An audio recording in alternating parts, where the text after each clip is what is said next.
जय जगन्नाथ सांग मैंने आज बनवा दही बैगण से दही बैगण रे लुण हलदी जीरा गुंड लंका गुंड धनिया गुंड यहाँ भल भाव गोल रखीदे तापर तेल गरम हेले यहाँ गोटे गोटे तेल रे पकेबा। एबे बैगण फ्राए करदेली तापर छुंक लगेबा।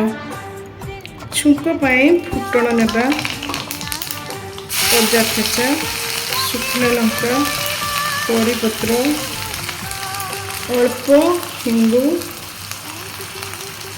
भल भाव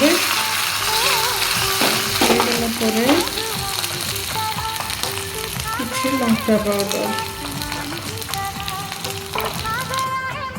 तापरे हमर फ्राए बैगण भी पकेदेबा। छुंक दिया हेतिबा छुंक भी देदेबा। एबे हमर गरमा गरम दही बैगण प्रस्तुत हो गला। मते तो दही बैगण बहुत पसंद आ मो मम्मी को भी पसंद। आपण मानु का पसंद जणेबे। जय जगन्नाथ।